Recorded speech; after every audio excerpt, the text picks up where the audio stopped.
Hello दोस्तों, स्वागत है आपका स्टेनो हिंदी यूट्यूब चैनल में। आज हम आपको स्टेनो हिंदी के बारे में अध्ययन करवाएंगे। दोस्तों, स्टेनो हिंदी होती क्या है?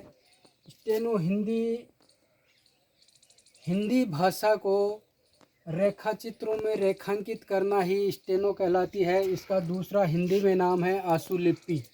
आशुलिपि दोस्तों अनेक प्रकार की लिपि होती है, जैसे हिंदी में ऋषि प्रणाली, टंडन प्रणाली, मानक हिंदी आशुलिपि। आज हम आपको स्टैंडर्ड की सबसे हिंदी में जो मानक हिंदी आशुलिपि है उसके बारे में अध्ययन करवाएंगे। इस लिपि में ज़्यादा से ज़्यादा संक्षिप्त रूप में और कम समय में आपकी स्पीड अधिक से अधिक आ सकती है। दोस्तों, सबसे पहले दोस्तों हम ये समझना ज़रूरी है कि स्टेनो हिंदी होती क्या है। स्टेनो हिंदी क्या है कि रेखा चित्रों में कन्वर्ट करना ही क्या है, स्टेनो हिंदी कहलाती है। ये रेखा चित्र आपके ऊपर से नीचे की तरफ और दाएं बाएं से दाईं ओर और नीचे से ऊपर की ओर ये डायरेक्शन हो सकते हैं, जिनको हम आज आगे चैप्टर में अध्ययन करेंगे। सबसे पहले ये बता दें कि हिंदी स्टेनो का किस किस क्षेत्र में यूज होता है, किस किस क्षेत्र में इसका कार्य किया जाता है। जैसे दोस्तों, हमारे चैनल में आपकी हिंदी स्टेनो में कम समय में स्पीड बनाने की कोशिश करेंगे। जैसे हम आपको 3 महीने का अल्टीमेट देते हैं। 3 महीने में हम आपकी अच्छी से अच्छी स्पीड बना सकते हैं जब आप हमसे रेगुलर आप जुड़े रहते हैं। तो दोस्तों, इस क्षेत्र में अनेक तरह की सरकारी नौकरियां उपलब्ध हैं। जैसे आपके राजस्थान हाई कोर्ट में निकली है, अभी आपकी स्टेनोग्राफर की निकली है। राजस्थान हाई कोर्ट में निकली है स्टेनोग्राफर।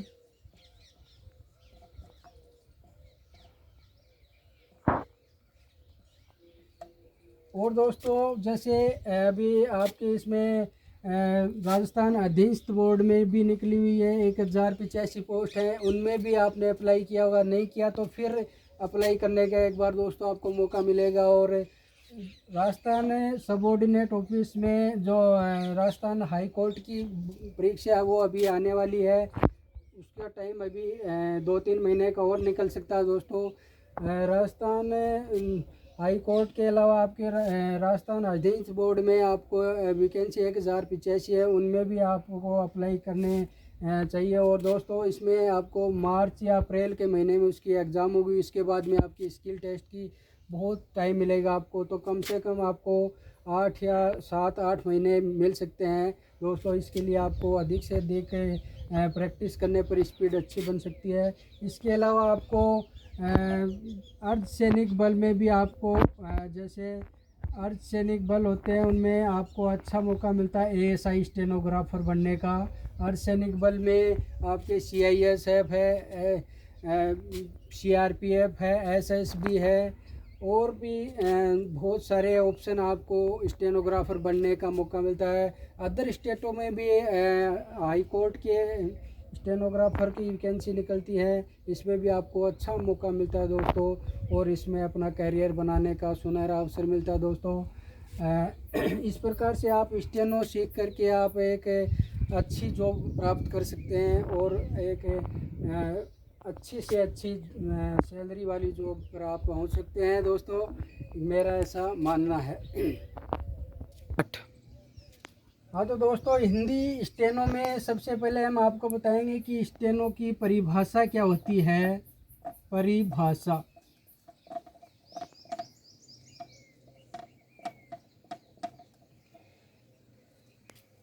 हिंदी भाषा की ध्वनि को सरल रेखाचित्रों में परिवर्तन करना ही हिंदी आशुलिपि कहलाता है।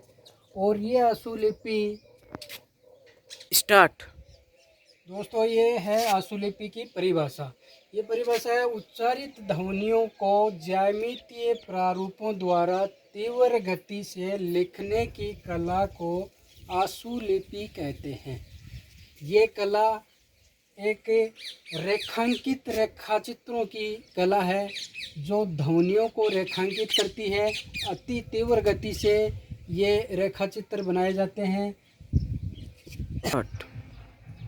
दोस्तों, हिंदी भाषा में बोली जाने वाली सार्थक सभी ध्वनियों को रेखा चित्रों में रेखांकित किया जाता है और ये ध्वनि के आधार पर रेखांकित किया जाता है, न कि वर्णों या स्वरों के आधार पर।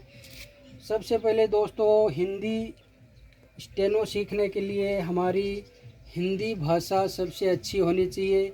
हिंदी का ज्ञान अच्छा होना चाहिए, इसमें शब्द शुद्धि बहुत अच्छी होनी चाहिए और बहुत सारी शब्दों की हमें अच्छी नॉलेज होनी चाहिए दोस्तों।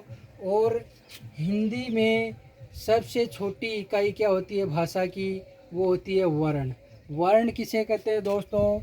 वर्ण है वो किसे कहते हैं, ये तो आपको सबको मालूम होगा दोस्तों कि वर्ण किसे कहते हैं। मुख से जो अखंड ध्वनि निकलती है उसे वर्ण या अक्षर कहते हैं। अब वर्ण या अक्षर कितने प्रकार के होते हैं? ये दो प्रकार के होते हैं। पहला है दोस्तों स्वर और दूसरा है व्यंजन। हिंदी आशुलिपि में दोस्तों 3 तरह के वर्ण होते हैं। पहला स्वर और दूसरा व्यंजन, तीसरा इसमें द्विस्वर।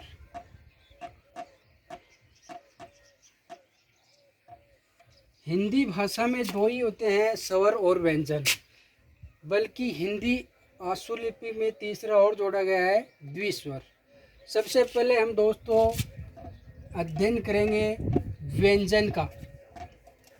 व्यंजन किसे कहते हैं दोस्तों? ये तो आपको पता है कि व्यंजन किसे कहते हैं। व्यंजन वे होते हैं जो स्वरों की सहायता से बोले जाते हैं, वह व्यंजन कहलाते हैं। हिंदी आशुलिपि में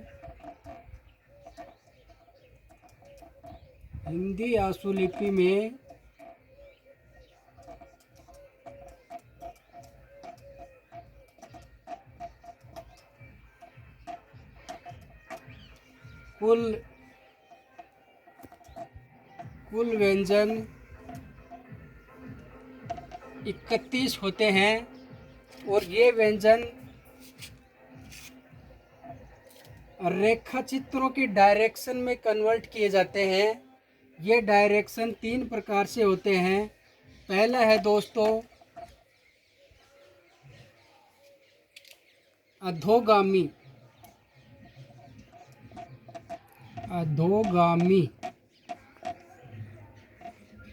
इसका डायरेक्शन क्या होता है? ऊपर से नीचे की ओर। इसको आप ऊपर से नीचे की ओर भी लिख सकते हैं, ऊपर से नीचे की ओर।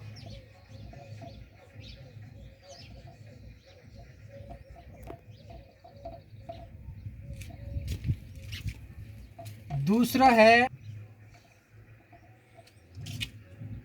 अग्रगामी।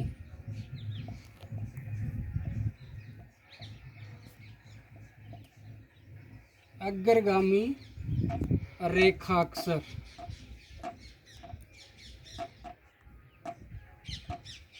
ये रेखाक्षर बाएं से दाईं ओर इनका डायरेक्शन होता है। ये डायरेक्शन है बाएं से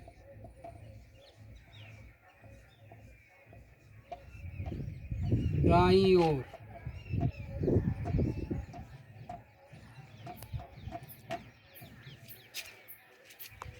तीसरा है दोस्त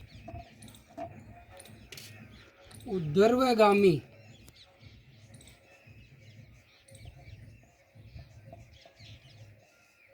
ऊर्ध्वगामी रेखाक्षर।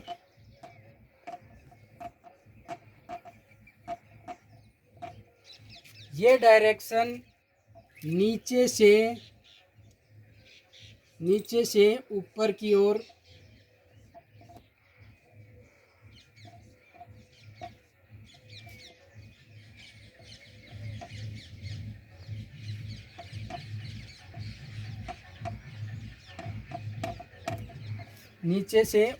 ओर लिखे जाते हैं। ये 3 प्रकार के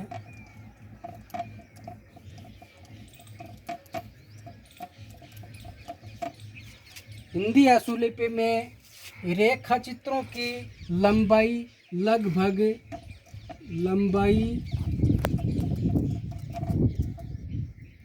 आधा सेंटीमीटर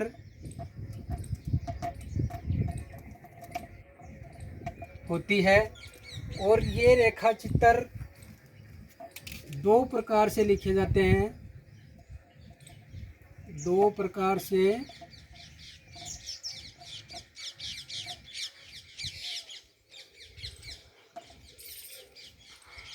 ह्रस्व और दूसरा है दीर्घ। अब दोस्तों ह्रस्व को हम कहते हैं, यानी कि आपकी पेंसिल से बिल्कुल हल्के हाथ से ऐसे लिखना है। दूसरा होता है दीर्घ। दीर्घ को हम कहते हैं गहरा।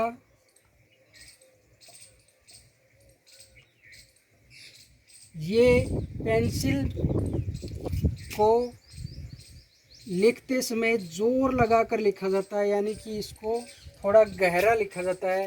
ये दो प्रकार से रेखा चित्र बनते हैं, हल्के और गहरे का प्रयोग करते हुए।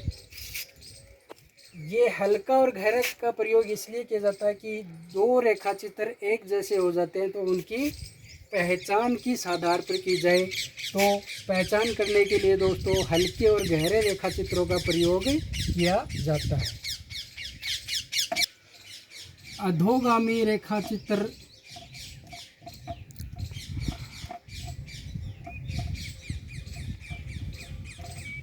रेखाक्षर।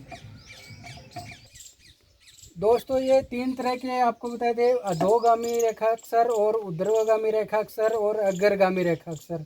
इन तीनों का अध्ययन हम अगले अध्याय में करेंगे। धन्यवाद।